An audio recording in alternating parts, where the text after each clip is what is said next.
Eu queria cumprimentar todos aqui. Então, eu acho que se não tem nada mais informal que um papo de família, né? Papo na família. Então, aqui vai ser como se fosse uma conversa bem informal. E esse tema, planejamento sucessório, o que eu queria conversar aqui com os colegas? Primeiro, eu quero mostrar algumas questões que envolvem o planejamento sucessório, que elas acabam, que a gente acaba não notando e acaba criando embaraços a essa figura do planejamento sucessório. Esse que é o grande objetivo aqui desse papo aqui, e aqui não é uma ideia, veja, o que eu quero chamar a atenção para os senhores, eu vou falar sobre planejamento sucessório, mas não numa perspectiva como se eu estivesse falando para o cliente, não é isso.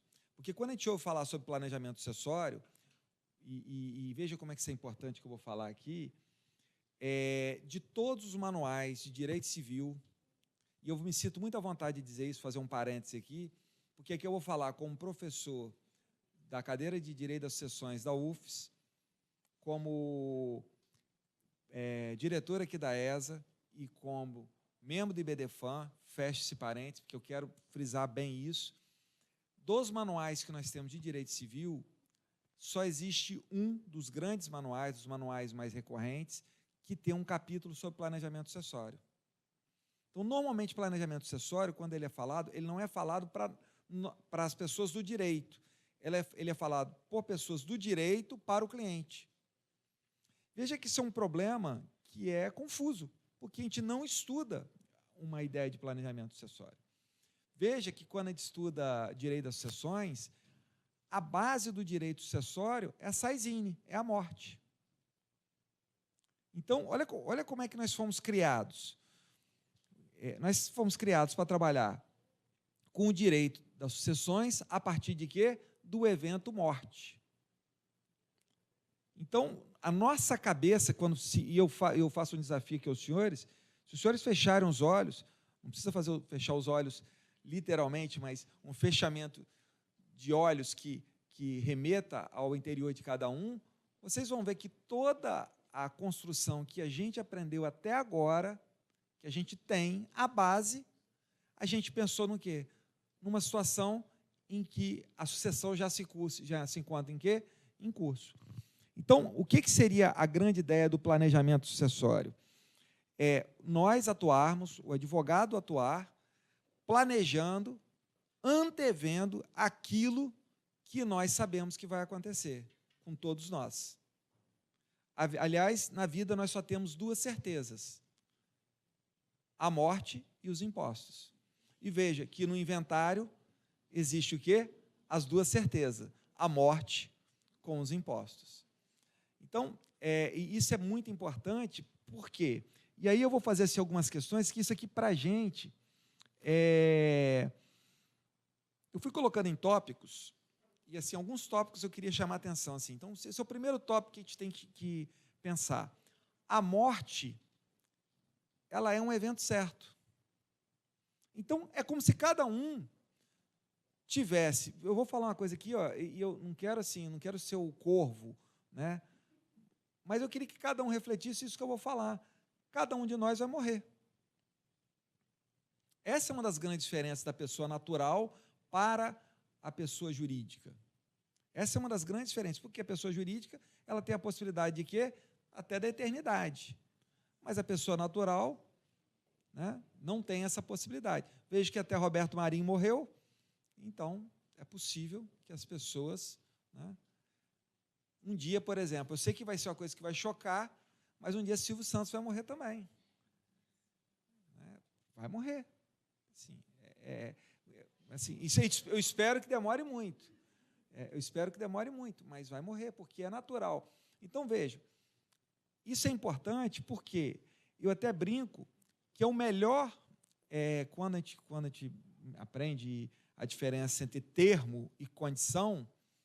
É muito engraçado que as pessoas, assim, quando a gente aprende isso, as pessoas têm medo de falar sobre a morte. Qual que é a grande diferença entre termo e condição? Os dois têm um ponto comum. É um evento quê? Futuro. Qual que é a diferença do termo para a condição? O termo é um evento futuro que é certo. Então, por exemplo, tem um dia tal lá, dia X, você combinou de pagar. O valor está sob o quê? Sob o termo. O evento é o quê? Futuro, e no dia X você tem que pagar. Condição não. É um evento futuro que é incerto. Né? Então, vamos pensar um caso assim, você faz um seguro, qual que é a ideia do seguro? O seguro vai te pagar se acontecer um acidente, ok? Veja que no meio aqui nós temos a figura da morte, ela não pode ser tratada como uma condição, ela é tratada como um termo, porque ela não vai acontecer? Vai, a gente só não sabe o quê? O dia. Por isso que a morte é tratada como o quê? Como um termo incerto. Isso é interessante. Para a gente que é advogado, eu quando dou aula sobre termo certo, eu não uso mais o exemplo da morte, que é meio urubolino, assim. Eu uso hoje um termo que dói muito para a gente como advogado, que é o trânsito em julgado. Você sabe que um processo vai transitar em julgado, você não sabe quando. Às vezes com várias mortes, né? Aliás, é uma boa solução quando vocês quiserem despachar um processo com o juiz, que o processo não vai acabando. Eu fiz isso recentemente, falei, excelência, esse processo aqui já morreram aqui, 4 advogados e 2 juízes. Aí o sujeito, rapidamente, ele falou assim, antes de acabar, eu vou encerrar. Mas, então, vejam, o que eu queria que todo mundo pensasse, a morte é algo que nós vamos passar. Então, eu estou falando isso aqui, eu quero que vocês pensem não só nos clientes de vocês, mas dentro de uma perspectiva nossa, de cada um mesmo, ok? Bom, segundo ponto, por que a gente tem, de fato, a gente tem que assumir isso? Por que a gente tem um problema com o planejamento sucessório no Brasil, que aqui é o que nos interessa? Nós somos ou não somos de origem latina? O latino, ele tem medo ou não tem medo da morte? Nós temos medo da morte. Então, isso cria uma situação de que qualquer ato que a gente estiver fazendo, pensando na morte, é como se a gente estivesse chamando a morte. Como se fosse, assim, uma ideia de preclusão consumativa. Estou fazendo testamento porque eu vou morrer. Mas vejam, e dentro disso a gente vai criando, e se cria, e eu vou dizer isso, que várias vezes eu vi clientes falarem isso comigo, falsos dogmas. Eu até anotei um ponto aqui que eu acho muito engraçado na legislação. Quando a gente lê lá o Código Civil, artigo 1786, olha como é que ele trata, olha como é que a gente interpreta mal. Ele fala assim, que a sucessão pode se dar pela forma legal ou por disposição de última vontade, que é o testamento. Às vezes, o que as pessoas interpretam como disposição de última vontade? No leito de morte. O sujeito está ali assim, ele fala assim, foi isso, fica para fulano, e morre. Não é isso. A ideia da última vontade, ela tem uma ideia básica ligada ao testamento, que a gente, como advogado, nós temos que trabalhar com isso, que é a ideia de que, o que é a última vontade nesse sentido? O testamento, ele é, por essência, o quê? Revogável. Ou seja, o que é a última vontade? É o último testamento. Então, olha como é que a gente... Então, por que a gente tem que começar a desmistificar essa ideia? Primeiro, que é uma ideia interna, psicológica nossa. Né? Mas uma ideia legal também, porque as pessoas acham que quando faz testamento, não tem a possibilidade de quê? De refazê-lo. E mais, aproveitando aqui a participação aqui de tabelião, de notários, há também uma falsa ideia de que o testamento é caro. O testamento público é caro, quando não é.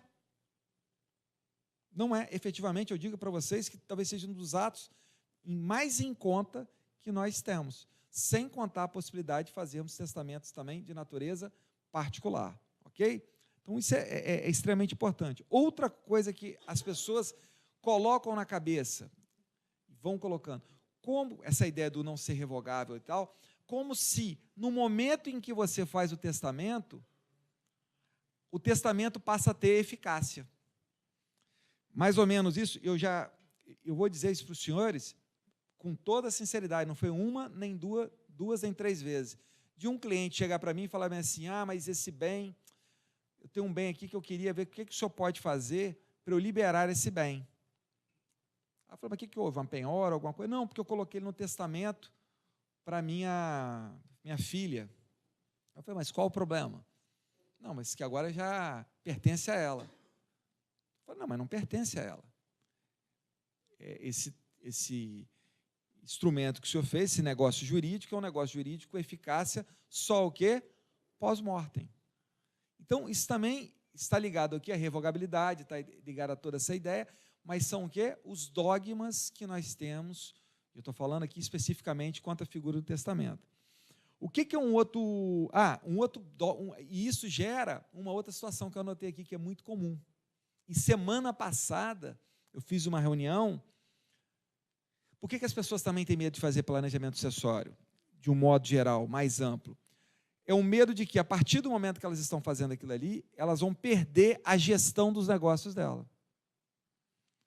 Ok? Então a pessoa fala assim, não, mas eu não vou pegar, se eu fizer aqui, eu vou ter que doar isso aqui, se eu doar isso aqui, se eu antecipar isso, eu perco o poder de gestão.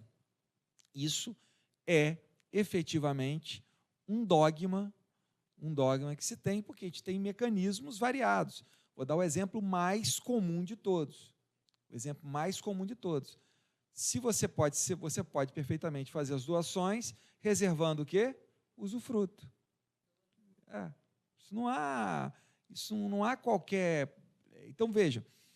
Então, a gente parte de premissas, e são premissas, nós temos que entender isso, de nós como latinos. Nós temos medo de morrer, e a gente dificulta a situação pelo medo de morrer. Eu vou falar um negócio para vocês aqui, que hoje é muito engraçado, chega a ser engraçado. Tem aqui ao vivo, aqui na presença, tem colegas aqui que já trabalharam comigo, colegas que hoje a gente se encontra lá no escritório, mas um fato que vem de 10 anos para cá, mas muito a partir de 2, 3 anos para cá.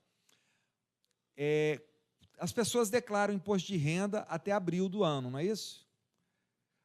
Até dia 30 de abril as pessoas declaram imposto de renda, não é isso? Assim que funciona? Você sabe o que está acontecendo comigo hoje? A partir de maio, mais ou menos essa época, eu trabalho igual um maluco. Por quê? Vocês vão me perguntar o porquê. Porque as pessoas, como o patrimônio muda, o patrimônio vai mudando a cada ano, o que é necessário fazer após declarar o imposto de renda? Refazer o planejamento sucessório. Então, eu tenho um cliente lá, para vocês terem uma ideia, que eu vou fazer o 8º, já fiz, né? Entreguei, tem uns pontos que nós vamos acertar, o 8º testamento dele. Ano a ano, ele declara o imposto de renda, na sequência a gente faz o quê? Refaz o testamento, porque o patrimônio dele o quê? Se altera. Um bem, né? Ele vende determinado bem, compra outro.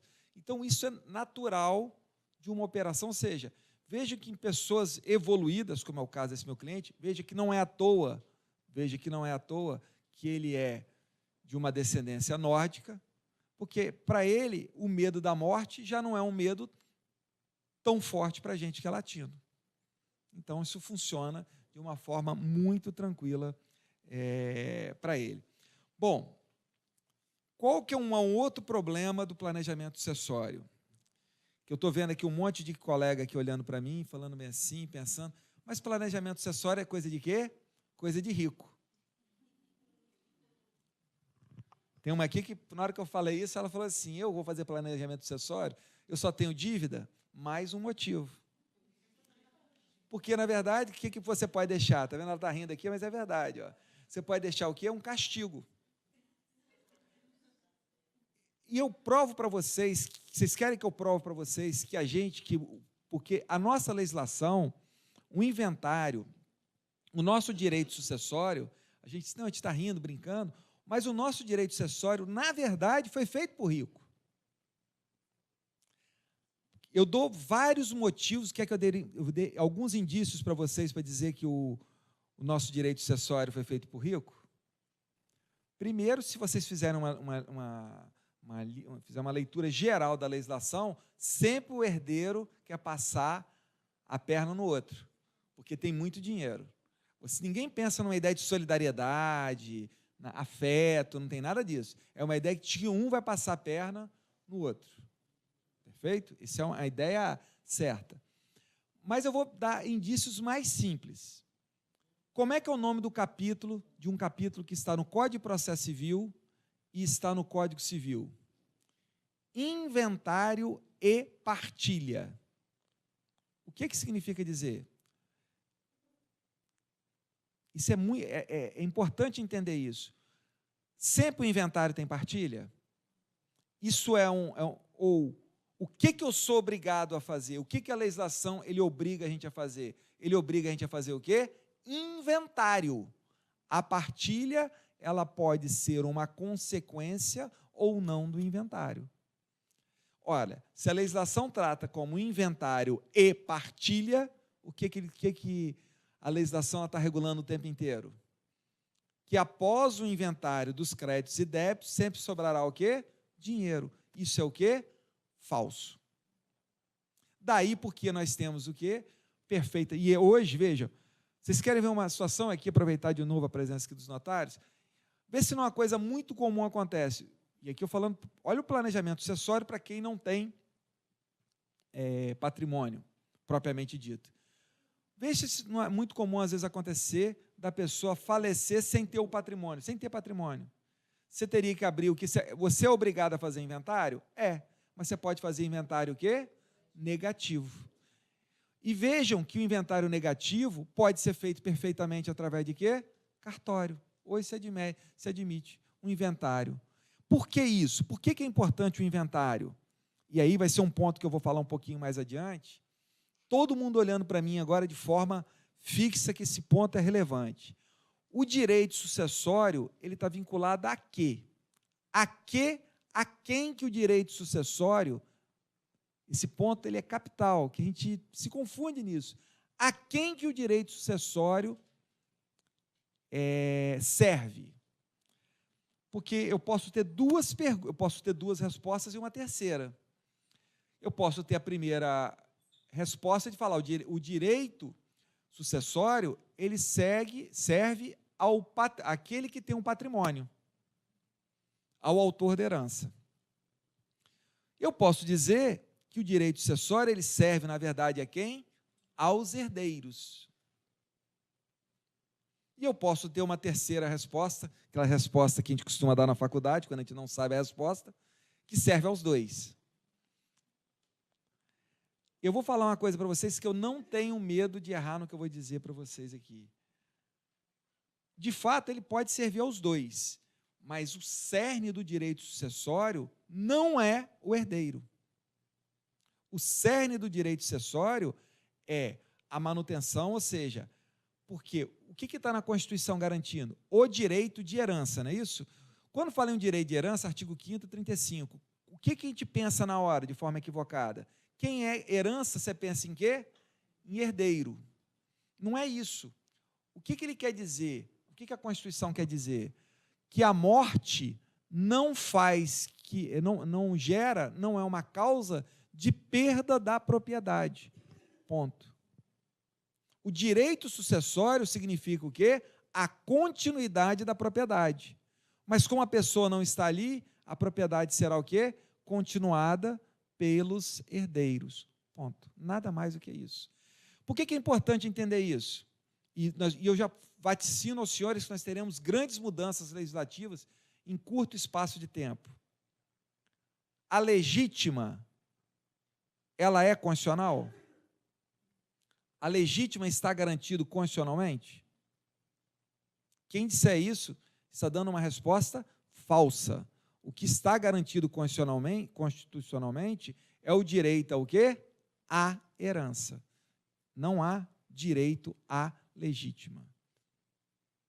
Uma coisa é uma coisa, outra coisa é outra coisa. E nessa perspectiva, o que significa dizer? O que é o direito à herança? É o direito que aquele que é o autor da herança tem de quê? De não perder os seus bens e de que haja uma transferência pós-mortem. Então, o direito da herança, ele é ligado ao quê? Olha, gente, isso aqui, desculpe a brincadeira aqui, para quem eu já dei aula na graduação, aqui está o jump of the cat, o pulo do gato. O direito sucessório, ele é todo ligado, ele tem, obviamente, uma ligação com o direito de família, mas mais do que o direito de família, o direito sucessório, ele é atrelado, aceitem ou não, ao direito das coisas. Este ponto, ele é capital. Este ponto, entender isso é capital. Porque, vejam, olha como é que isso é legal. Se eu entendo isso, olha uma premissa. Então, mas aí você está dizendo, então, que o direito sucessório está ligado ao direito de propriedade. É isso mesmo. Se é o direito de propriedade, eu pergunto aos senhores primeiro, eu posso exercer a propriedade sem função social? Não. Mas, se o direito de herança ele é garantido constitucionalmente, eu tenho esse direito de herança, ele tem que seguir a pedra mais importante da Constituição Federal, que é a dignidade da pessoa humana? Sim. Então, o que eu quero dizer, o direito de herança, ele sofre um duplo influxo, função social da propriedade e o quê? Dignidade da pessoa humana. Já estou olhando para a cara das pessoas que estão aqui presentes. Qual a conclusão que a gente chega? Essa ideia de legítima, de separar 50%, ela, se a gente analisar friamente e de uma forma mais séria, ela sofre ou não sofre problema? Sofre. Porque 50% não significa dizer que é uma regra que vai propiciar a dignidade da pessoa humana. Ok? Pode ser muito e pode ser pouco. Rapidamente aqui, ó, eu vou dar um exemplo para vocês de um caso real. Imagine, então, já que eu falei de Silvio Santos, quando o Silvio Santos falecer lá, se cada uma das filhas dele pegar 30% do patrimônio do Silvio Santos e dividir entre elas, provavelmente esse valor vai ter condições de elas terem uma vida digna, vocês concordam? Mas eu vou contar um caso aqui, peço desculpa aqui que eu já vi que tem colega aqui que ouviu, já dando esse exemplo, mas eu tenho que repetir, isso é um caso real. Num caso específico, o patrimônio da pessoa, tirado da ameação, o patrimônio que ficou, que a pessoa deixou, era de aproximadamente, eu vou arredondar, R$200 mil. Ok?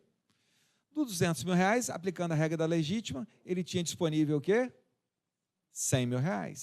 Só que ele deixou como herdeiros, deixou na família, uma esposa com uma certa idade, 4 filhos, sendo desses 4 filhos, 3 incapazes. Sendo um incapaz, efetivamente, um incapaz, não por idade, com incapacidade, uma pessoa que precisava de cuidados, precisa de cuidados especiais. Então, o que ele fez? Fez um testamento e deixou 100% 50% ficou reservado, e 50% ele colocou uma parte para o pastor e uma outra parte para a igreja. Legalmente falando, há algum problema quanto a isso? Mas eu pergunto, esse testamento, essa herança, na forma que foi dividido, seguiu as regras de função social da propriedade e dignidade da pessoa humana? Vejam que esse caso, a juíza desconsiderou olimpicamente o testamento. E tem um dispositivo, se vocês quiserem ver, que permite isso, que é o artigo 2035, parágrafo único do Código Civil, porque falou o seguinte, olha, isso é um negócio jurídico que conspira contra a função social, né, contra a sua própria função social, inclusive da propriedade. Então, gente, é importante, veja como é que isso tudo é relevante, porque às vezes o que a gente está fazendo? Essa pessoa que fez esse testamento, na cabeça dela, o profissional que fez esse testamento, seja um advogado, um tabelião, estava tudo ok, porque legalmente, mas veja, isso foge quando a gente volta lá atrás, aquela ideia do que efetivamente é o direito de herança. Então, a gente tem que entender isso, porque a gente está num momento de mudança bem grande. Bom, como eu falei com vocês, além dessa questão do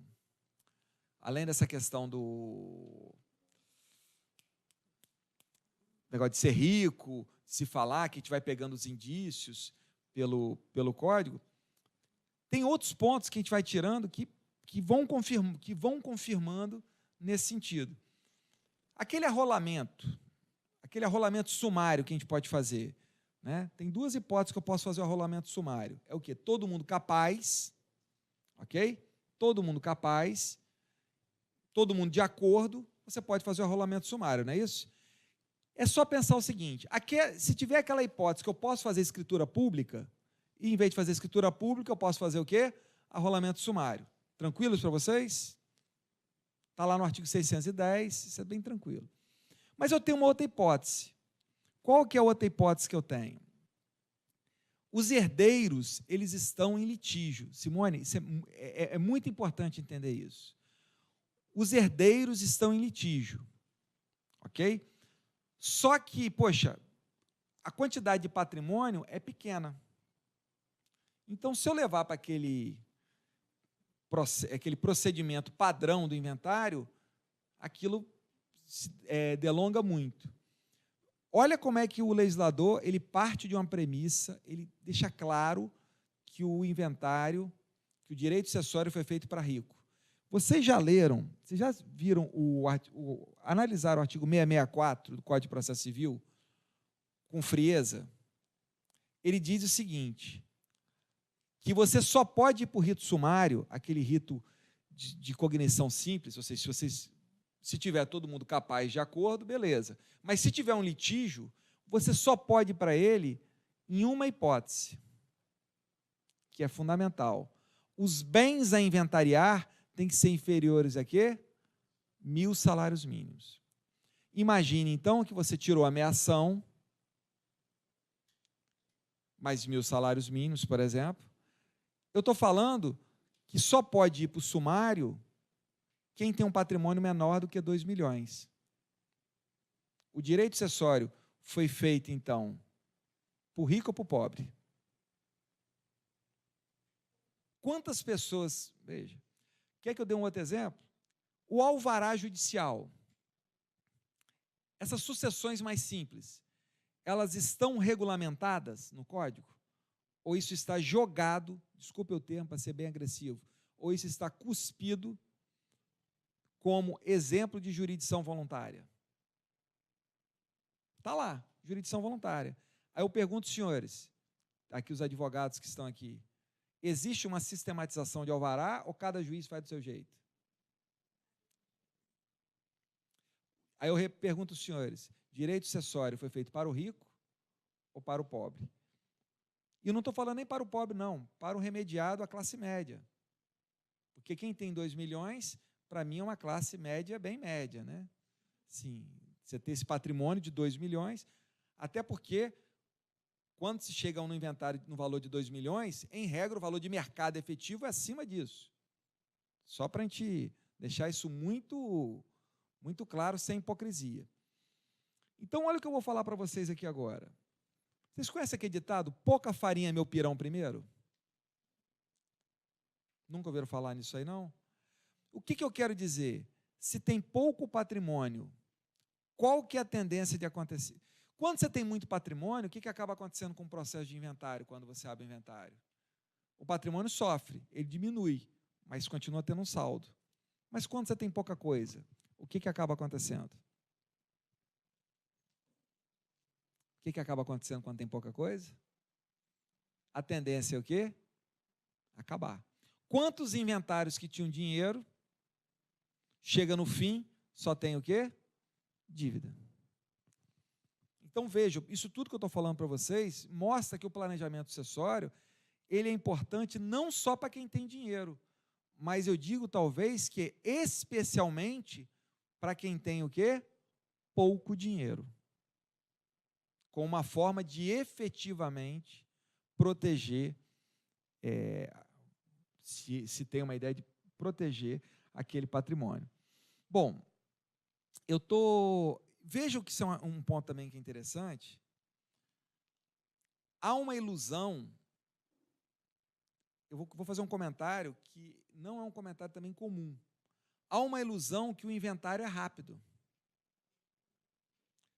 Há uma ilusão, mas há uma realidade. Não, mas que eu digo que está positivado na lei que há uma ilusão. O que o artigo 611 do CPC diz? Que o inventário tem que acabar o quê? Em 12 meses. Às vezes, nem inventário extrajudicial você consegue terminar em 12 meses. Porque parte de uma premissa de quê? De simplicidade. E aí, entra um ponto aqui que eu quero chamar para vocês muita atenção, foi o objeto, especificamente, até de uma palestra que eu dei lá na UFES. Vou dizer, não peço desculpa, que eu vi que tem pessoas que assistiram lá. O que a gente tem que entender? O Código Civil, ele praticamente replicou o Código Civil de 2002, ele replicou o Código 16, com algumas mudanças, mas é muito semelhante a colocação. Só que o Código de Processo Civil, de 2015, este sim, ele replica o Código 73 de processo. Veja, qual o problema disso? Esse problema é um problema gravíssimo, gravíssimo, meus caros. Por quê? Em 73, por exemplo, vou dar alguns exemplos, existia união estável? Não. Em 73, existia separação de fato? Isso era uma figura considerada, separação de fato? Quem era casado para sempre. E aí caímos numa outra situação muito grave. Em 73, o casamento era o quê? Indissolúvel. Em 73, o afeto era relevante? Em 73, o cônjuge era herdeiro? Enfim, nós vamos procurar um monte de coisa, vamos achar um monte de fatores de direito material que nós não tínhamos. Só que o que acontece? O procedimento ele é o quê? Igual. O que significa dizer? O procedimento não está o quê? Preparado para aquela complexidade. E aí os advogados aqui, eu estou vendo os colegas aqui que mexem com direito de família, o que já estão se tocando, direito sucessório? Quanto mais eu fugir desse procedimento, significa dizer melhor, porque eu estou caminhando para um procedimento que é o quê? Inadequado para aquelas relações. É como se eu fosse ter um remédio. Eu vou falar um negócio assim para os mais antigos aqui. Tinha uns remédios que na década de 70 eles funcionavam muito bem. Mas hoje eles não funcionam mais, porque as próprias doenças, as próprias bactérias, os próprios vírus, eles se desenvolveram mais. Gente, olhando para os problemas sociais e olhando para a complexidade dos problemas familiares, eles se desenvolveram ou não se desenvolveram? Se desenvolveram. Então isso gera uma necessidade que ela é absolutamente capital, tem que pensar nisso logo. Então, é muito importante, quando a gente falar sobre planejamento sucessório, é pensar o seguinte, olha, é para evitar, não é só um problema de acertar as questões materiais, não. O custo disso, o custo, em todo sentido, o custo financeiro, o custo pessoal disso, de um inventário judicial, ele é muito grande. Ele é muito grande. E eu vou te dizer com muita sinceridade, e aí, com a complexidade que as relações hoje elas existem, as relações familiares, cada vez mais, os notários agora, os tabeliões vão ficar com raiva do que eu vou falar. Vai ser difícil se fazer as escrituras públicas. Por quê? O que o artigo 610 fala? Todo mundo tem que ser capaz, e todo mundo tem que ser acorde. Mas não é só acorde. Olha só, tem que ser acorde hoje. Olha a diferença do Código 73. Primeiro, quem é que participa do inventário? Todo mundo tem que concordar. Em 73 não tinha isso, só participava quem? Filho, ascendente, descendente e colateral. Nem cônjuge participava, só tinha meação. Agora é a que título que participa. Eu tenho essa dinâmica de relações, essa relação acabou, aquela ali, ou seja, a divisão dos patrimônios. Olha só a dificuldade disso. Eu tenho o inventário dos patrimônios e tenho o valor dos patrimônios e tenho a divisão do patrimônio. Olha a quantidade de elementos que eu tenho para isso estar o quê? Consensado entre várias pessoas. E entre várias pessoas, com um detalhe que é muito importante, na morte.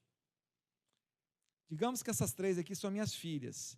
Elas no íntimo aqui, elas têm mágoas. Podem ter mágoas comigo como pai. Uma achar que eu protegi mais a outra, que uma teve mais uma vantagem. E isso vai eclodir aonde? Na morte. Se aquele que olha como é que é importante entender que o planejamento sucessório, Rodrigo, ele está ligado ao direito de propriedade. Se eu, que sou autor da herança, eu não tiver a coragem, de resolver isso, é um ato de, mais do que de autonomia da vontade, é um ato de coragem. Eu estou sendo covarde e provavelmente levando o quê? As minhas filhas a terem o quê? Um litígio, e aquelas mágoas que estão, por enquanto, cicatrizadas, elas vão ser o quê? Expostas. E aí eu vou fazer uma brincadeira com vocês, uma coisa que eu aprendi isso na vida real. Vocês querem ver uma figura que é que é muito pouco utilizada, que a gente fala em testamento. Testamento você pensa em quê? Patrimônio.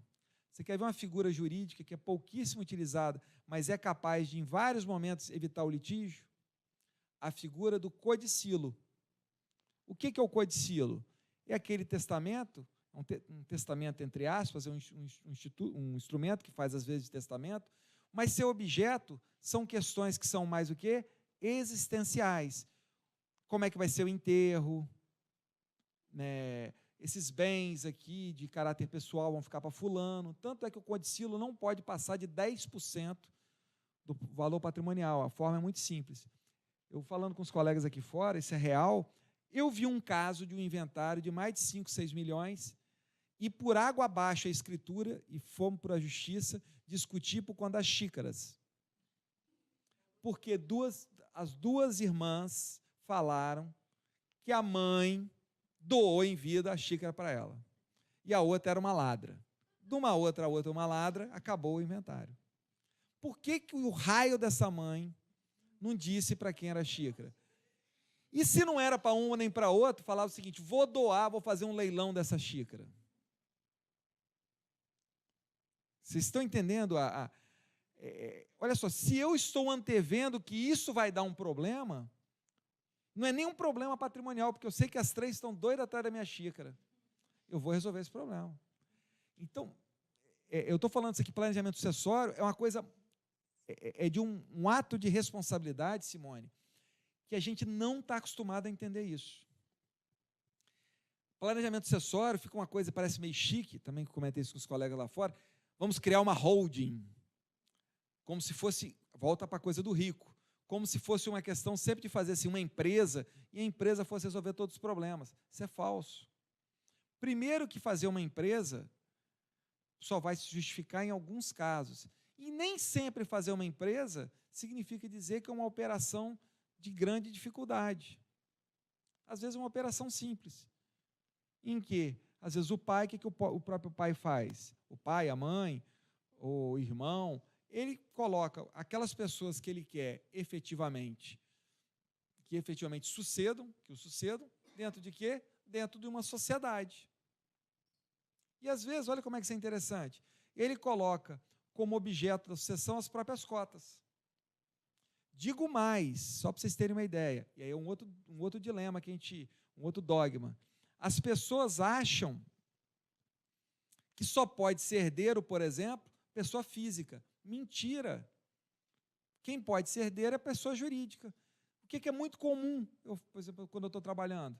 Eu coloco as cotas, a pessoa ela deixa para a própria empresa, em que os filhos, a esposa são sócios. Então, o sistema, a gente tem que se desapegar dessa ideia. Então, é muito importante compreender isso. E aí entra um plano que ele é fundamental no planejamento sucessório. Você tem que conhecer o caso concreto. Porque se você não conhecer o caso concreto, você não sabe como tratar. Te dá trabalho. Até porque, eu vou te falar assim, às vezes para poder fazer... Hoje eu mandei uma proposta sobre um planejamento sucessório. Foi muito engraçado. Mandei a proposta e falei, não, eu quero fazer. Você sabe quanto tempo esse meu cliente resolveu para fazer o planejamento sucessório? Eu tinha a proposta que eu tinha mandado para ele, ele nem deu bola, falou que não queria pensar. Eu olhei hoje. Você sabe qual que era a data que eu mandei a proposta para ele? 21 de maio de 2017. Ele demorou 1 ano mastigando, refletindo. Ele conversou comigo 4 vezes até aceitar e entender que ele tinha que fazer o planejamento sucessório. Então, isso também é importante porque não é um trabalho que ele é um trabalho difícil nesse sentido. E o que a gente tem que entender, eu falei também sobre aquela questão falei com vocês sobre a questão da legítima e tal, mas o que é um ponto que eu quero que vocês prestem atenção? Tudo bem que eu falei aquilo ali, mas eu tenho que trabalhar com uma realidade de hoje. E qual que é a realidade de hoje? Eu tenho uma autonomia relativa no planejamento sucessório. Porque, bem ou mal hoje, qual que é a autonomia relativa que eu tenho no planejamento sucessório? Se tiver herdeiro necessário, ingessa ou não ingessa? Ingessa. A tendência em alguns anos é isso ficar mais livre. Mas isso é um problema. Então, eu tenho que ter essa noção de que eu tenho, e isso, às vezes, gera uma situação conjugada a isso, olha só. Está limitada a minha possibilidade de fazer isso, está limitada. Minha possibilidade está limitada. Tem pouca coisa para poder ser, tenho pouca coisa que eu posso fazer, 50% só. E pouca coisa partindo da premissa que eu tenho pouco patrimônio, perfeito? Você tem muito patrimônio, 50% é tranquilo. O problema é quando tem pouca coisa. 50% de muito é muito. 50% de pouco é pouco. Né? Meu pai sempre costumava brincar, quando tinha conta assim, né? O sujeito queria dividir conta às vezes de um bar assim com ele, né? Aí a conta dava R$15, R$20, né? Aí o sujeito queria dividir a conta com ele. Ele falou assim: não, por favor, deixa que eu pago. Pouco dinheiro eu tenho muito dinheiro que eu tenho pouco. É a mesma coisa. Depois de R$15 é fácil. Isso agora, só que pensa isso num planejamento sucessório que as pessoas precisam do dinheiro. E aí, gente, olha o que eu vou falar para vocês, que isso aqui também é muito legal. Às vezes você tem determinadas situações, eu vou falar um caso muito legal que apareceu lá no escritório. Um caso bem bacana. Tinham 3 herdeiros, aqui as 3 aqui, ó. 3 herdeiros. A parte de cá, que era disponível, ele colocou lá, ele falou assim, como é que eu vou resolver esses 3 herdeiros aqui, na parte que não é disponível? Esses 3 aqui não tem jeito. E eu só sobrou aqui 2 imóveis. A parte para cá de dinheiro, o que era basicamente? O que tinha de dinheiro, ele quis deixar lá com a companheira dele e tal, e tinha uma parte de dinheiro aqui, mas o importante eram os 2 imóveis que ele quis deixar aqui. Como é que eu vou fazer? 2 imóveis. Vou deixar todo mundo aqui, fazer um condomínio? É a solução, né? Fazer um condomínio? Isso já é feito? Isso é um planejamento sucessório? Ou isso é um planejamento para dar problema? As 3 aqui, elas estão aguentando a onda porque eu não morri. Porque na hora que eu morrer, vai reclamar da festa de 15 anos da outra. Rodrigo Faro veio cantar, você lembra? Gastou um dinheiro. Essa aqui foi para os Estados Unidos. Né? Essa aqui, coitada, sempre trabalhou, tal, cuidou, né? Gastou pouco. Isso tudo vem. Isso tudo que eu estou falando para vocês, não dá nem para o herdeiro reclamar, se não me falha a memória, é artigo 2010 do Código Civil, isso não entra na colação, só entra em quê? Na discussão. Um batendo boca com o outro, que isso não faz diferença nenhuma, mas vem ou não vem? Vem um problema. Aí, como é que eu vou fazer? Doutora Jerusa, olha como é que o que eu vou falar lá atrás tem um sentido. Eu parei, pensei, falei assim, como é que eu vou resolver isso aqui? Já tem uns 8 anos esse caso. Eu falei assim, quanto que... Aí o sujeito me deu a dica no meio da reunião, assim. Aí ele falou, poxa, tem que ver aqui, sabe por quê? Inclusive, esses imóveis não são iguais. O valor do outro aqui, apesar desse aqui, o valor de venda desse aqui deles serem parecido, o valor deles, esse aqui vale mais. Eu falei, mas por que vale mais? Porque comercialmente falando, quando aluga isso aqui dá tanto mais ou menos de aluguel. E esse aqui não, porque é mais com a residencial, então o preço é o mesmo, mas o imóvel comercial dá mais por conta disso. Tal.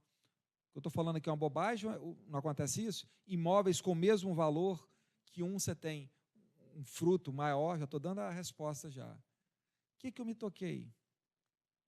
Falei, está explicado. Na parte que era, o que a gente fez? deixou um imóvel para um imóvel para outro, e nós calculamos um tempo de usufruto para cada um dos imóveis, que seria o quê? Suficiente para ter o mesmo valor. Então, um imóvel, para vocês terem uma ideia, teve usufruto de 18 anos. E teve um imóvel lá que esse que valia mais e tal, tinha um imóvel de tanto. E a pessoa, se quisesse resgatar, poderia o quê? Pagar. Criamos uma situação. Isso significa dizer, eu trabalhei aquilo ali como direito de família ou como direito de propriedade? Como direitos reais? Como direitos reais.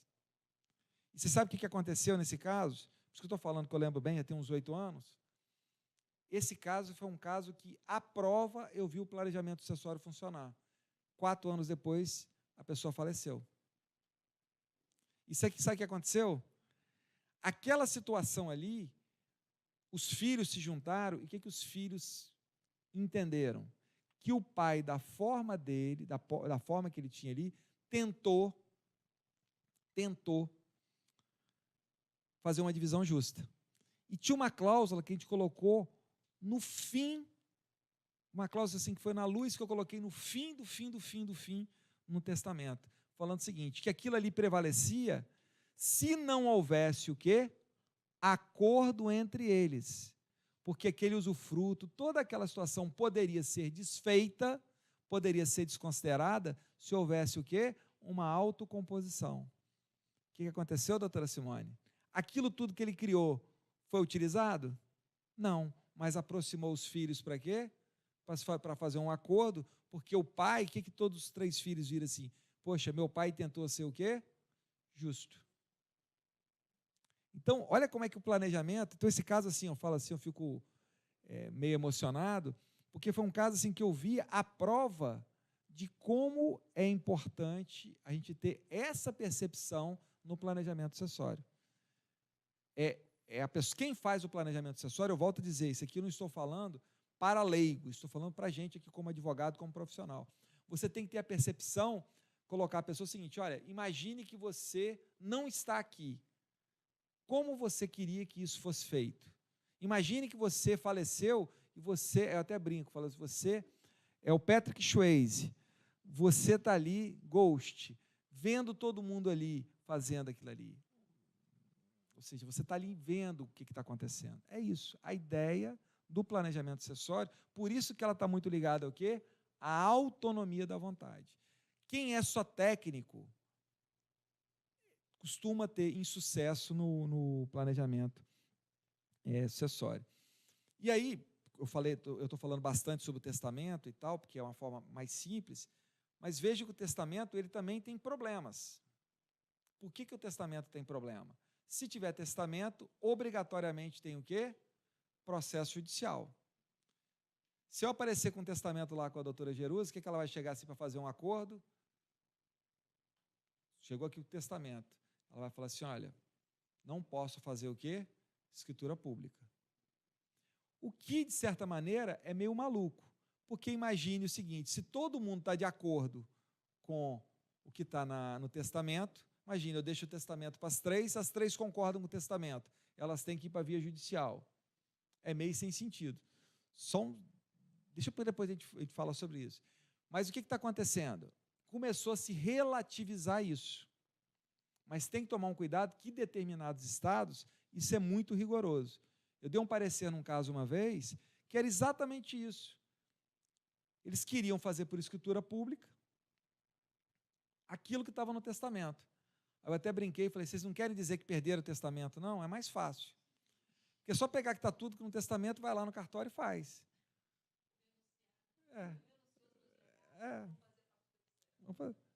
Mas não pode. Se você fizer não pode não, se fizer uma interpretação literal, mas isso é uma tendência que tem o quê? Tem se relativizado. Mas ainda é um problema. Bom, já que eu falei sobre testamento, e aqui, ó, pegando as minhas 2 alunas lá da UFES aqui, ó, que elas ficaram cansadas, que eu enchi o saco delas lá, o que é um dos maiores desconhecimentos que existe no planejamento sucessório? A pessoa confunde legatário com herdeiro testamentário. Aí, meu amigo, a vaca vai para o brejo. Por que isso é uma diferença? Isso é capital você explicar isso. Por quê? O herdeiro testamentário, ele herda cota. Esse caso que eu falei para vocês aqui era um caso típico de quê? Legado. Quando você deixa bem específico para cada pessoa, você está fazendo o quê? Legado. A indicação, a pessoa fala assim, herdei uma casa. Dificilmente você herda uma casa. Você herda uma cota que na partilha pode-se, ok? Só na partilha que você individualiza. A herança, isso é em cota, tá? O legado, na verdade, funciona muito mais como uma obrigação de pagar, ou seja, o espólio tem aquela obrigação de pagar. Gente, todo mundo olhando para mim, sério. As duas estão ali assim, eu não aguento mais ouvir isso, mas eu vou falar de novo. Qual que é a importância disso? O legatário, gente, ele não tem qualquer tipo de posse direta sobre o bem. Ele só tem posse o quê? Indireta, e uma posse indireta muito singela, que só garante a ele o direito aos frutos. O herdeiro, por sua vez, ele tem uma posse direta, ele tem uma posse indireta, porque o inventariante que está na posse direta, só que ele é o quê? Condômino, ele vota. Ele está ali para deliberar sobre tudo que envolve a partilha. O legatário, ele é quase que um espectador. E o legatário pode se ver numa situação de vulnerabilidade quanto ao inventariante. Porque ele só tem direito ao quê? Aos frutos, ele não tem o direito à posse efetiva do bem. Simone, olha esse caso, que ainda bem que aos 47 do segundo tempo, e foi aos 47 do segundo tempo mesmo, que eu consegui resolver. O sujeito chegou para mim, e é muito engraçado que os casos mais complicados que chegam para mim para revisar testamentos, essas coisas, são os que estão mais errados. E o sujeito, sei que ele fala para mim, doutor, o senhor vai ganhar um dinheiro fácil, porque aqui está tudo certo já. Já fui lá no cartório, fulano de tal que é meu advogado, mas ele é seu advogado o quê? Meu advogado trabalhista, ele já viu aqui, né? Enfim, aí eu falei assim, qual o seu problema? Aí ele falou assim, não, olha só, eu fui casado, tal, separei da minha esposa, casei com a minha secretária, tal, hoje é minha esposa, tal. Meus filhos odeiam, não pode ver que eu odeio. E meus filhos e é uma situação difícil para mim, porque meus filhos, eles trabalham comigo na empresa. Então, o que eu fiz, doutor? Olha só como é que eu fiz aqui, está tudo resolvido já. Eu não quero que eles briguem. Então, o que eu fiz? Eu botei no testamento as cotas da sociedade para eles. Aí eu falei, sim. Você acha que não vai ter briga? Ele falou, não, porque vai ficar para eles. Aí eu falei, sim, mas se você morrer, quem vai ser inventariante? Aí ele, sim, mas vai ser inventariante, vai ser minha esposa atual. Aí eu falei assim, então quem vai gerir a sua empresa de fato? São seus filhos ou ela? Aí ele, meus filhos. Falei, não, porque você criou o quê?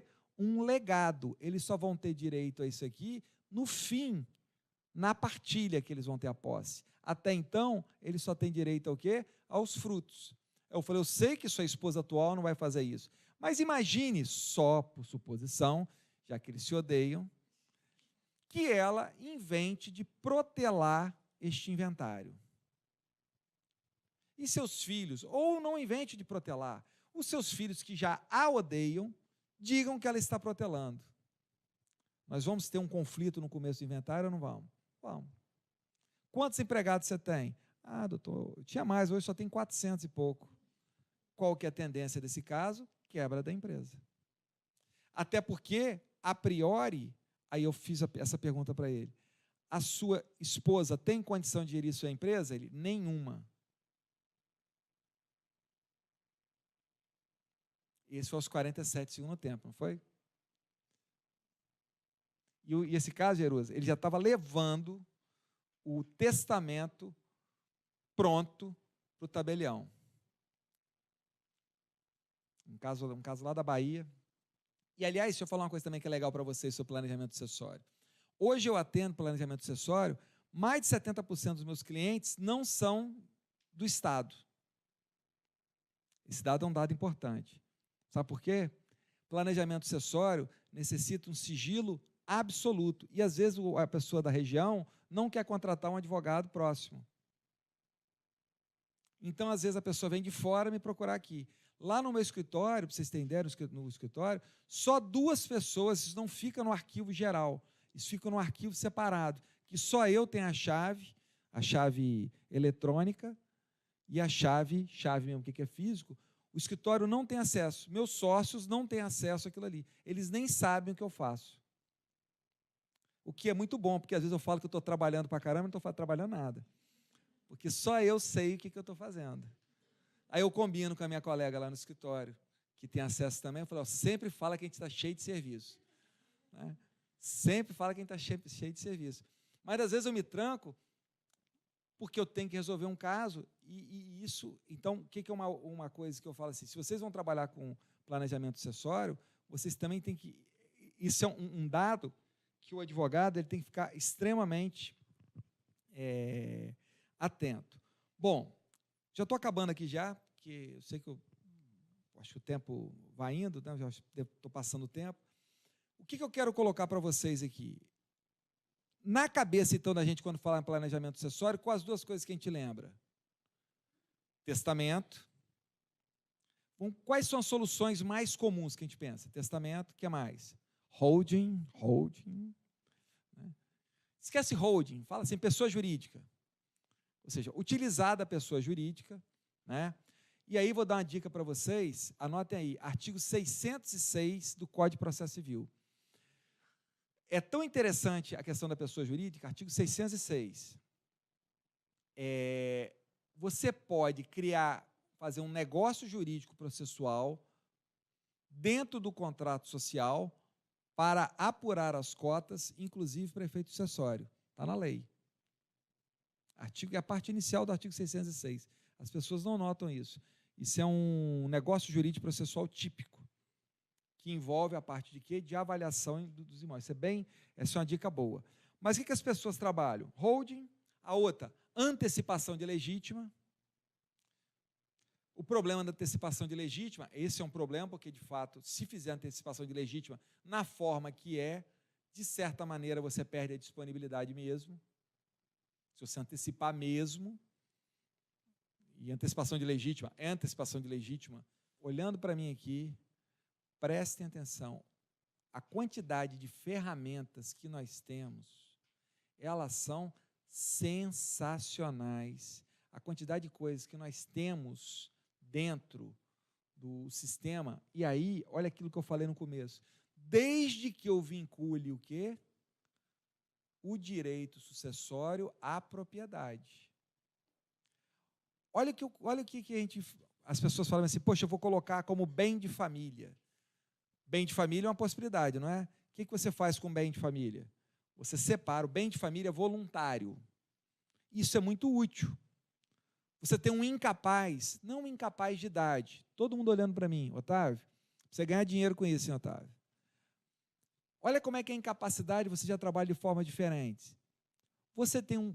A pessoa tem um filho, que é um filho que ele tem incapacidade, é uma incapacidade de difícil melhora. É um caso de curatela. Esse caso, o bem de família vai se justificar, por quê que vai se justificar? Você cria o quê? Uma blindagem no patrimônio, inclusive para vender, questão de penhora, tudo vai ser um dificultador, porque aquela pessoa ela tem o quê? Um nível de autonomia o quê? Mais restrito. Tem sentido. Ok?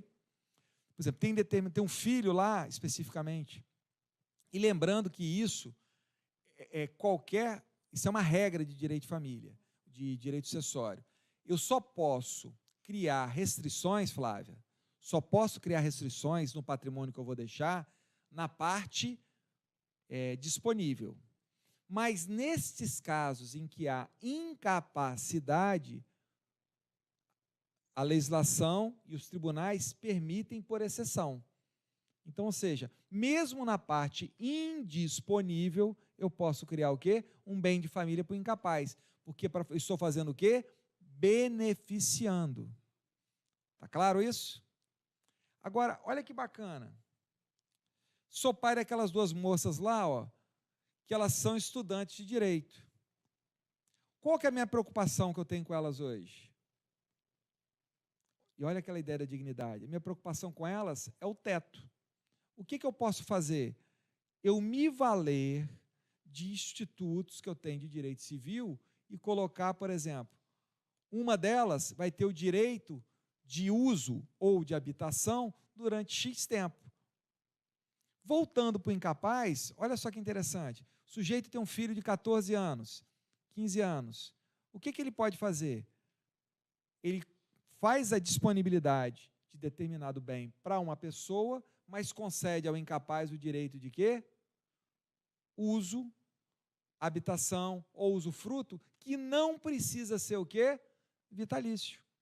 Então, presumo que aquelas moças ali, ó, até os seus 28, 29 anos, já vão estar muito bem e tal. Então, vou criar, até os 28 e 29 anos, aquele uso, aquele usufruto, aquela habitação.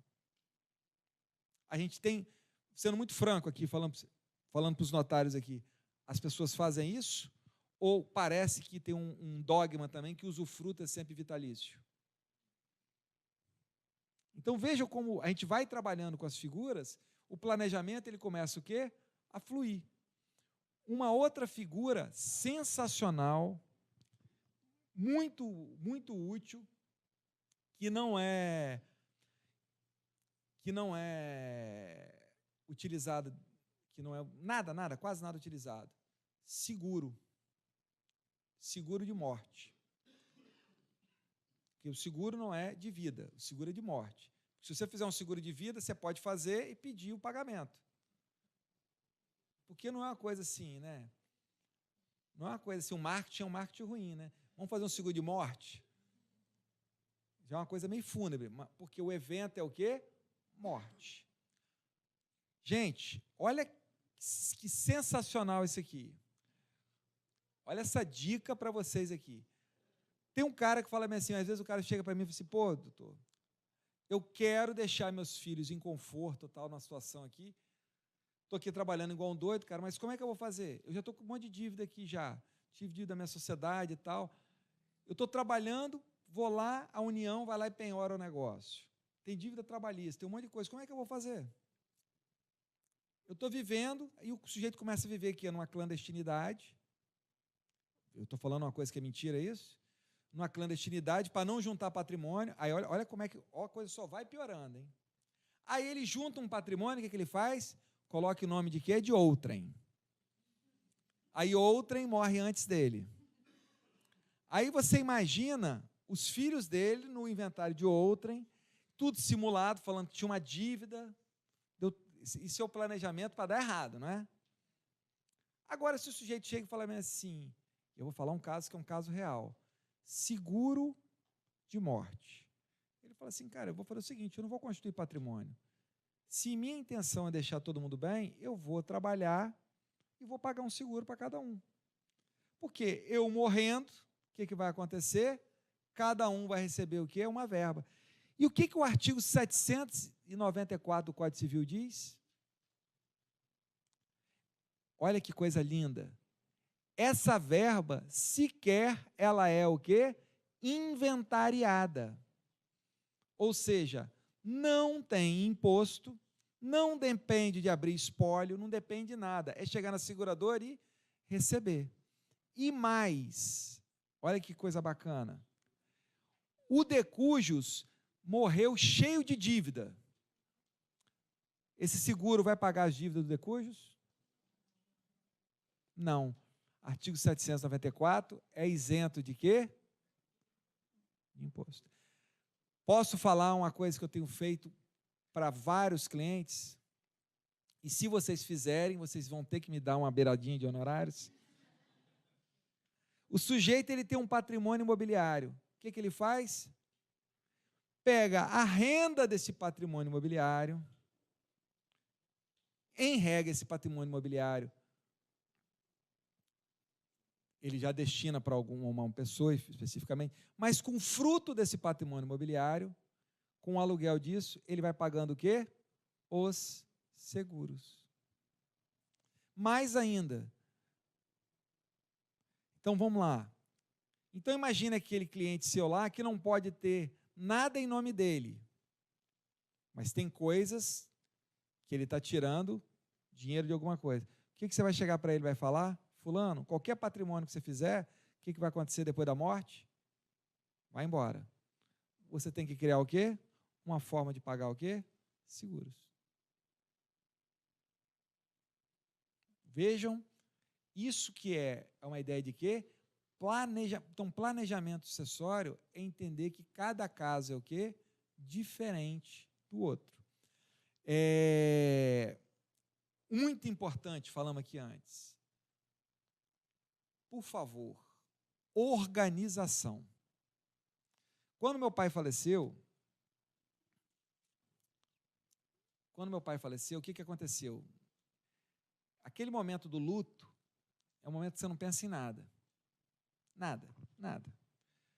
Que é uma coisa que vocês têm que entender também. Por exemplo, meu pai morreu num acidente. Então, meu pai não tinha testamento, não tinha nada. Meu pai morreu um evento por acaso. Mas o que aconteceu quando a gente começou a pegar analisar o patrimônio do meu pai e tal? O patrimônio do meu pai, ele era o quê? Extremamente organizado. Organizar patrimônio, por si só, já é o quê? Planejamento sucessório. E veja como é que isso é interessante. Eu vou falar aqui um ponto que a gente também estava conversando aqui. O que é uma das coisas que dá mais confusão hoje, não dava antigamente, Código de 73, porque a realidade era outra, qual uma das coisas que dá mais confusão hoje dentro dos inventários?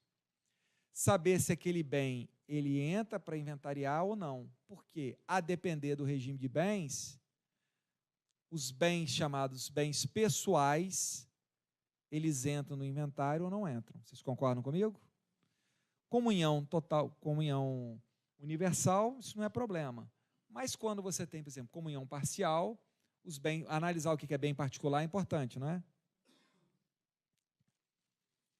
Meus caros, prestem atenção no que eu vou falar, que a gente conversou aqui também antes. Os senhores, quando cliente dos senhores, os senhores, quando adquirem alguma coisa, com o dinheiro que vocês têm lá, vocês declaram a origem daquilo ali? A origem no seguinte, por exemplo, imagine lá, eu tenho um imóvel de 400 mil reais. Eu vou e caso, com regime de comunhão parcial de bens. Isso que eu estou falando não é uma questão comum. E eu compro um imóvel de 600 mil. Eu pego os 400 mil, ok, vendo, e pego 200 mil que eu adquiri, esses 200 mil na constância do casamento. E eu faço a escritura de 600 mil depois. O que acontece? Morri. Regime de comunhão parcial de bens. Ameação alcança tudo? Ou não vão ter já um problema? Veja o problema que a gente já pode ter. Se isso não ficar claro, a priori vai dizer que 300 mil é meação. Sendo que, na verdade, meação aqui foi quanto? 100. Então, vejam, toda a organização para o planejamento sucessório não é uma organização só de documento. É saber o seguinte, que à medida que você avança patrimonialmente, você tem que o quê? Deixar muito claro isso. Vou falar uma coisa aqui. Quantas pessoas fazem isso? E outra coisa que a gente faz bastante lá no escritório, pacto nupcial. Pacto nupcial. Veja, por que o pacto nupcial? A pessoa casou. Veja como é que já tem um elemento sobre o que é bem particular ou não. O que as pessoas podem e devem declarar no seu pacto nupcial? O que ela traz, o quê? De patrimônio. E você, naquele momento, porque eu posso pegar, por exemplo, Doutora Vitória chega para mim e diz assim, mas eu vou casar com você não, depois você me dá vou casar com você desse jeito aí, que aí você depois não quer mais nada, ela fala assim, não, só caso com você se você passar, se você me garantir que você não vai me dar um pé e eu não vou ficar. Aí eu falo, não, Vitória, faz o seguinte, eu vou pegar aquele apartamento que tem lá e vai ser meu e seu. Aí Vitória acredita em mim em casa. Só que está lá no imposto de renda. Não coloquei nada disso no pacto. Não estou falando nem que eu ia separar e enganá-la, não. Mas imagina uma hipótese, sem filhos, e meus pais odeiam Vitória. Eu faleço. O que aconteceu? O que aconteceu com Vitória? Tudo que você não queria. Além de ter me perdido, vai ficar o quê? Sem teto. Porque o pacto antinupcial não constou isso. O pacto antinupcial, gente, prestem atenção, é para dizer aquilo que se comunica e aquilo que o quê? Não se comunica, de forma o quê? Expressa. Passado, presente e futuro. Por exemplo, eu tenho um pacto que diz com a minha esposa que meus honorários, passado, presente e futuro, jamais, nunca se comunicarão com ela. Ainda que eu deposite numa conta assim, assim, assim, assim. Todo o fruto dos honorários a mim pertence. Meu pacto está escrito isso. Vou falar uma coisa para vocês. O amor é bom que é antes do casamento. Que é a hora de você fazer o pacto. Porque depois que você faz o pacto, você vai falar, poxa, você está desconfiado de mim? Tem que ser antes, porque a vontade de casar é antes. Não, estou falando sério. É igual o contrato, fazer cláusula de eleição, negócio jurídico, pessoal, tem que ser antes. Porque depois, esse negócio de alterar regime de bens, um cliente chega para mim e diz assim, não, vou contratar você para você convencer minha esposa. Aí eu falei, não, eu convencer sua esposa a alterar o regime? Foi nem por decreto. Você pode me chamar, que eu explicar o que é, mas eu não vou convencer ninguém. Isso não é caso meu, não. Por que você não fez isso antes? Então, veja, então, isso também está ligado ao quê? Planejamento sucessório. E o que tem que tomar um cuidado muito grande nesse ponto? E aí também peço desculpa também ao pessoal lá da UFES, que eu falo muito sobre isso, tá? Muito, chega a ser maçante. Tem que entender de forma clara que o regime de bens em vida é uma coisa, regime de bens em morte é outra. Pode parecer absurdo, mas é isso. Eu não concordo, mas é isso. O que cria situações absurdas, mas um planejamento sucessório tem que entender isso. E eu vou dar um exemplo aqui agora, recente, aí de um casal de juízes de fora, 2 juízes de fora, me procuraram, olha que situação deles.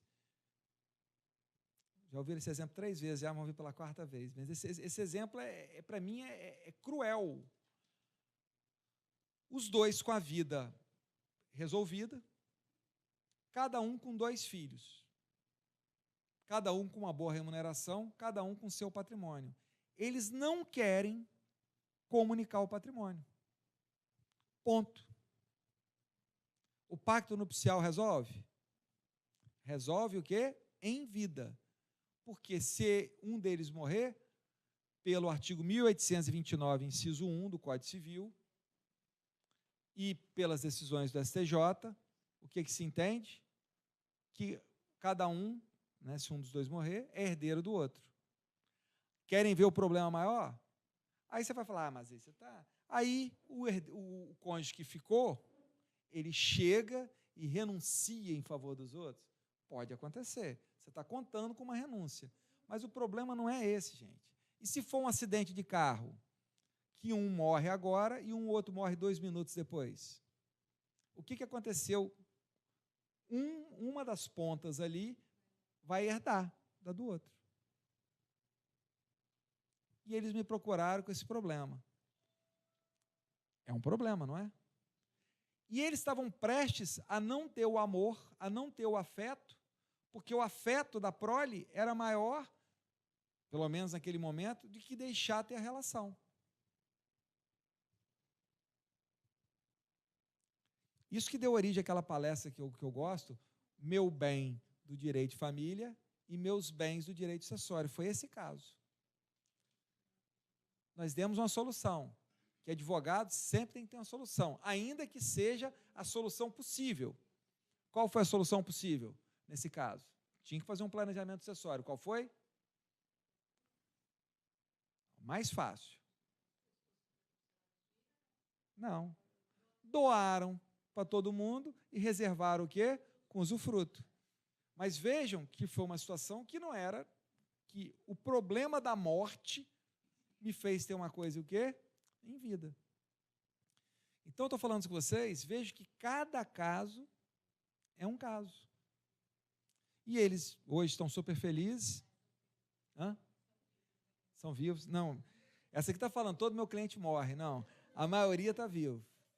Não, sério, a maioria ainda está vivo, né? Então, essa é uma coisa importante. E aí, gente, esse ponto eu anotei aqui, e agora eu quero todo mundo olhando para mim, quem é advogado. E quem é advogado, aí já levanta a mão aqui para mim que está presente aqui. É advogado, mas levanta a mão assim com vontade. Quantas parcerias vocês têm com um colega que só vocês sabem, e ele, de honorários? Levanta a mão agora aí, quantos aí? Você tem honorários para dividir. Sabe por quê? Todo mundo que levantou a mão tem um crédito para receber, tem alguma coisa, que se não é com um colega, com um cliente que não tem contrato. Aí eu pergunto para vocês, como é que vocês querem que isso se resolva no inventário? Impossível. E aí eu vou falar uma outra coisa que as pessoas não se tocam, que é importante já no curso do inventário. Sobrepartilha. Você sabe quantas sobrepartilhas eu fiz no inventário do meu pai? 5. Não é porque tinha muito dinheiro, não. Isso aqui está aqui, achei os documentos, está tudo certo, tal, partilha. Encerra o processo. Por que eu vou guardar? Por que eu vou guardar as outras coisas se eu já sei que há um consenso? Isso aqui, ó, não é que eu estava brigando com meu irmão, não. Tinha honorários que eu não tinha recebido. Se eu coloco isso no inventário, eu pago imposto daquilo que eu não recebi. Recebi os honorários, sobrepartilha. Pum. É uma outra coisa que também a gente não faz, que é uma ideia de quê? Cisão do inventário. Que é perfeitamente possível. Mas quanto mais organizado eu sou, melhor eu planejo isso. Então, essa conversa ela é um pouco difícil por conta disso. Bom, então fechando aqui a ideia disso tudo que a gente... Eu notei um ponto aqui que é uma questão extremamente relevante, me parece. Duas coisas que eu também queria falar rápido aqui, que eu notei aqui no fim. Gente, em alguns países, isso aqui eu tenho dúvida ainda no Brasil, estou falando para a gente pensar, em alguns países, na parte disponível, você sabe o que já admite? Fala assim, olha, eu estou deixando a parte disponível assim, ok? Agora, desde que não tenha controvérsia, ou se houver alguma controvérsia em qualquer parte do inventário, isso tem que ser resolvido através de quê? De mediação ou de autocomposição. Porque se houver litígio sobre isso, perde a eficácia a parte disponível e vai dividir tudo igual. Alguns países têm admitido essa cláusula, ou seja, a cláusula de quê? Olha, vai ser dessa forma. E tem que ser dessa forma. Ah, se não é dessa forma, vai ser de uma forma que vocês vão o quê? Compor. Ah, vocês não querem compor? Não querem que seja dessa forma? Então, ó, tudo que eu fiz não está valendo de nada. Isso cria, na hora do planejamento, os balanços, uma situação de todos, por isso que eu falo que o planejamento tem que ser caso concreto, do sujeito observar se vale a pena ele brigar ou não. É um desestímulo ao quê? O litígio. Isso já se admite tranquilamente na Espanha. Aqui no Brasil, eu acho que a gente está numa cultura de começar a pensar nisso. Mas eu já fiz testamento com isso aqui. Bom, aquele negócio do codicilo, olha como é que é importante isso, esqueci de falar. E aí entra a questão do tabelião de novo. As pessoas querem ser cremadas. É muito comum a pessoa falar assim, eu quero ser cremado, eu quero ser cremado. Pergunta para a pessoa que ela quer ser cremada se ela fez escritura pública. Ou algum documento. Não. Aí, isso é caso de testamento? Não. Isso é caso de quê? Codicilo. Lembre-se disso. Testamento, estou falando de quê? Patrimônio propriamente dito. Codicilo, estou falando de coisas que são mais ligadas ao quê? Existência. Faça essa diferença. Tá? Senão, o que acontece? A pessoa que quer ser cremada tem que entrar com uma ação judicial. Às vezes fica lá o cadáver, lá 2 dias lá aguardando. E as pessoas querem respeitar a vontade, né, do falecido. Né? E é extremamente penoso, o luto aumenta. Então, quando forem fazer planejamento sucessório, uma pergunta que eu indico para vocês sempre fazer para o cliente de vocês: você vai querer ser cremado? Você fala, quero, então vamos fazer a escritura. Que é menos uma dor, menos um luto para as pessoas que vão trabalhar com a sessão. Isso é um detalhe assim, que eu acho que é importante. Bom, para fechar o último ponto. Vocês já ouviram falar nas diretivas em vida, chamado testamento vital ou diretivas antecipadas de vontade? Já ouviram falar nisso? O que se chama, o que a gente tem entendido como testamento vital ou as diretivas antecipadas? Todo mundo pensa o quê? Na morte. A gente pensa que pode ficar doente, pode ter um acidente, que pode ficar incapaz antes da morte? Não. Eu vou falar um ponto para vocês aqui, tão importante quanto o planejamento sucessório, é a gente pensar que pode acontecer alguma coisa com a gente e nós não termos condição de, em vida, não gerirmos a nossa vida, seja existencial ou patrimonial. Isso que tem sido chamado como o quê? Diretivas antecipadas. É até o momento que eu tenho o quê? Autonomia. Mas pode chegar um momento que eu não tenho mais o quê? Autonomia. Estou vivo, mas não tenho mais como colocar isso. Vejam, meus caros, como isso é importante.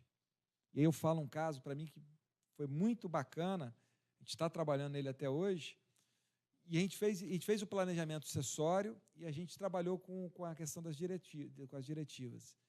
O que a pessoa, o nosso cliente ele quis colocar? Ele falou assim, olha, eu quero o seguinte, se acontecer qualquer coisa na empresa, se eu morrer, quero que fulano toque e tal. Falou tudo como é que ele queria, se eu morrer. Aí o que eu cheguei e falei bem assim, você tem que ter sensibilidade para isso. Eu falei assim, vem cá, e se você não morrer? Aí, como assim? E se acontecer um fato com você, que você não morra, mas você não possa gerir a empresa? Como é que vai ser? E ele tem uma religião tal que ele tem restrição, e ele, que eu não sabia, a determinados tipos de tratamento. Ele falou, esses tratamentos são, inclusive... Aí, quando ele abriu aquilo ali, o que nós fizemos? O chamado testamento vital, ou seja, aquilo que ele, se ele não puder exprimir a vontade dele, em vida, que seja aplicado a ele. E as meninas falam assim, nossa, que advogado urubuzento, porque eu atendo muita gente, tá? O que aconteceu uns 3 anos depois? O que aconteceu uns 3 anos depois? É porque é muita gente que a gente atende. A maioria, eu garanto a vocês que a maioria não tem problema. Provo estatisticamente para vocês, porque a gente faz muito testamento todo ano. Não, porque você começa a trabalhar com isso o tempo inteiro, isso vai ficando tempo. E o que eu falei? A morte, ela é inevitável ou não é inevitável? Eu brinco com isso, eu falo meio assim, eu tenho um sócio lá que ele adora a cláusula de êxito, né? Aí quando eu falo sobre planejamento sucessório, eu falo, fulano, como é que eu vou botar uma cláusula de êxito? Quando o cara morrer, tantos por cento? Não tem como. É É um trabalho que é diferente, você não sabe como é que vai. Mas o que aconteceu com esse caso? Esse caso foi um caso muito emblemático. Ele teve um derrame. E quando teve o derrame, ele tinha tudo, as diretivas em vida. E os filhos sabiam daquilo, os filhos, a esposa e tal. E aquilo eles utilizaram.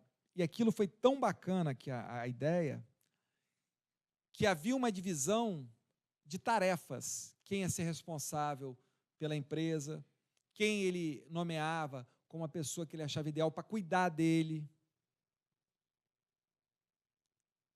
Eu vou te falar até um dado, que também te brincou aqui, tinha até na diretiva quem ia cuidar do cachorro dele, que pode ser perfeitamente colocado no codicilo. Porque com essa coisa que está agora de pensão, você não viu? Pensão, visitação, porque a sociedade foi criando isso. É só para vocês verem, a sociedade foi criando isso. E deixa eu te falar, o primeiro caso que eu tive notícia desse negócio de visitação e tal que teve, foi esse caso do meu cliente. Porque ele falou, eu quero que fulano de tal cuide do cachorro. E aí ele falou aquilo para mim, eu fiquei tão assim. Aí ele falou bem assim, doutor Rodrigo, cachorro com mais de um dono morre. Cachorro tem que ter um dono só. Rapaz, eu entendi perfeitamente. Cachorro tem que ter um dono só. Então fulano vai cuidar dos cachorros, era mais de um cachorro e tal. E ele fez aquilo tudo. O que aconteceu? Aconteceu um acidente, aconteceu. O derrame dele, tratamento, demorou 14, 16 meses. Foi um período. Aí agora o lado positivo.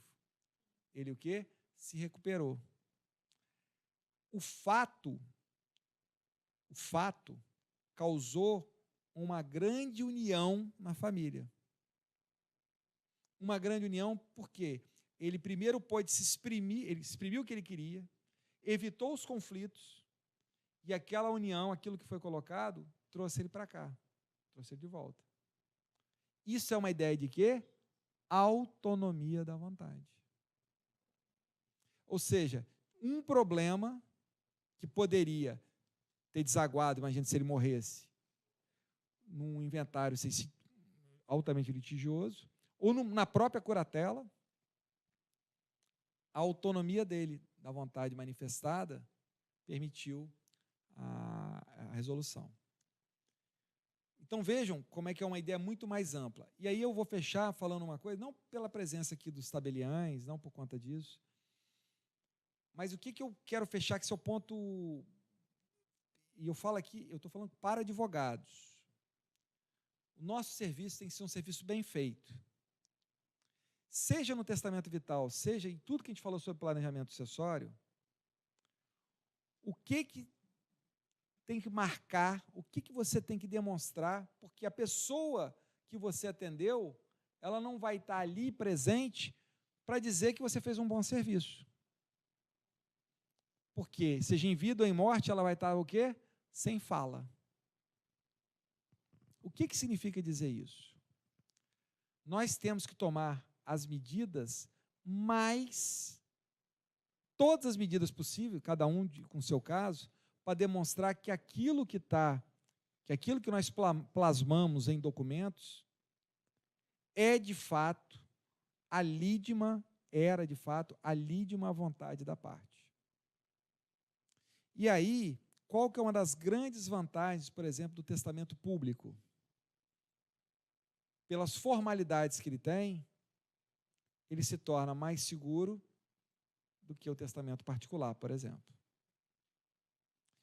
Determinadas formalidades, às vezes, do testamento público, como a leitura, isso é bem interessante, tá, Jerusa? O que a gente tem feito?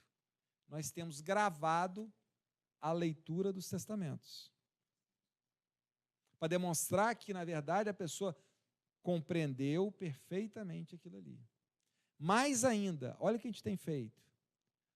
Datas posteriores ao testamento, a gente marca determinadas datas, para a pessoa reler o testamento e dizer que fez o testamento, por exemplo, há 6 meses, e que aquele testamento, ele continua sendo o quê? Refletindo aquela vontade dele. Porque, vejam, eu peguei um dia desse um testamento, sabe quando que era datado o testamento? 1961.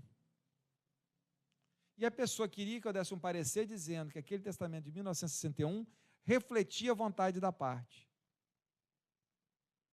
Olha, eu posso dizer que esse testamento, formalmente falando, está aqui, e que pode ter uma presunção de que se ele não fez outro testamento, que se não achou outro, que essa vontade está aqui.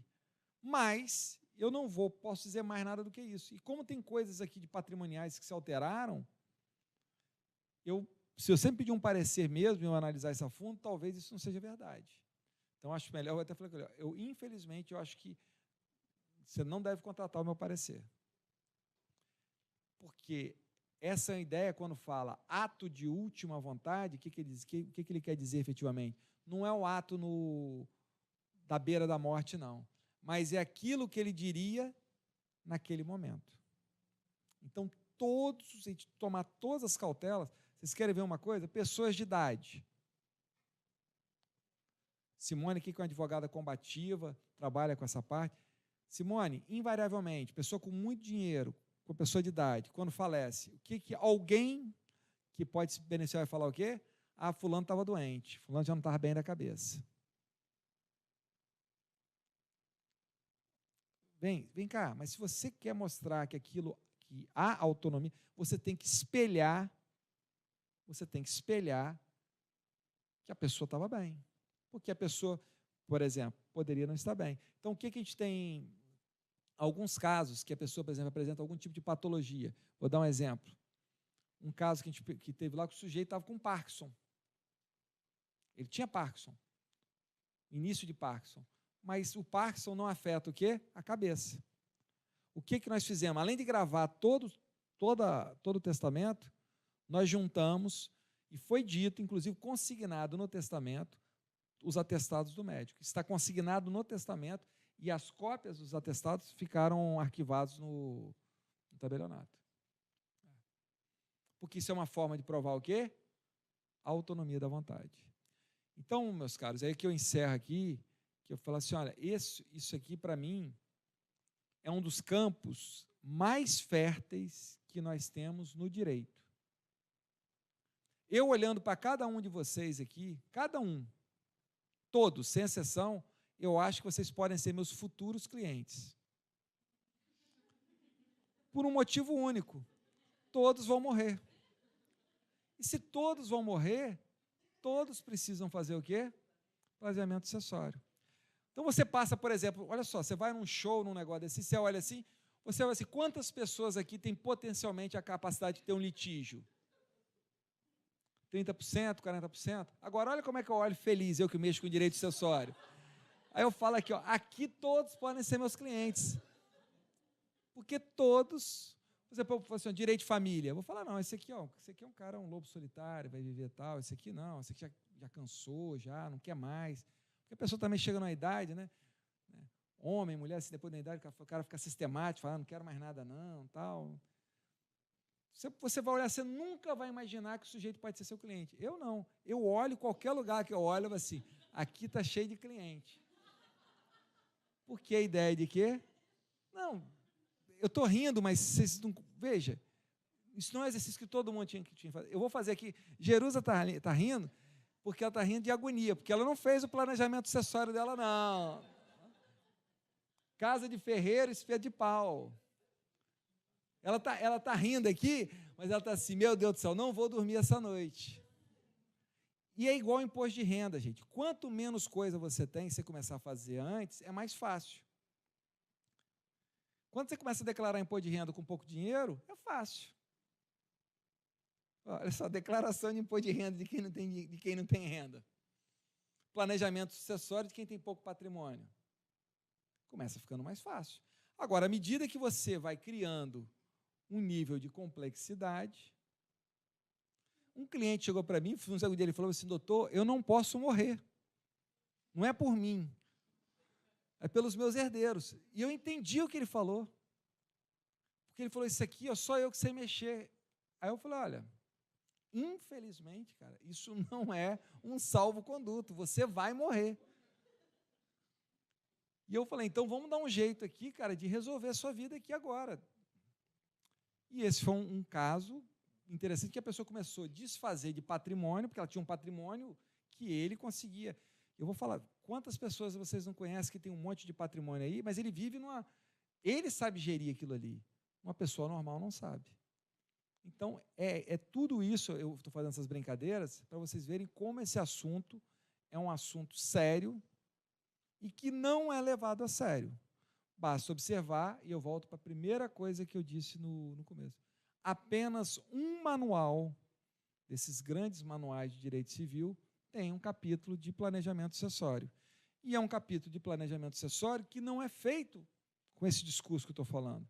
É um planejamento sucessório, tudo bem que está lá, mas num aspecto formal e numa linguagem para advogado, não numa linguagem que a gente tem que entender como pessoa natural, sabendo que nossa vida é o quê? Falível. Um dia ela vai se encerrar. Gente, muito obrigado.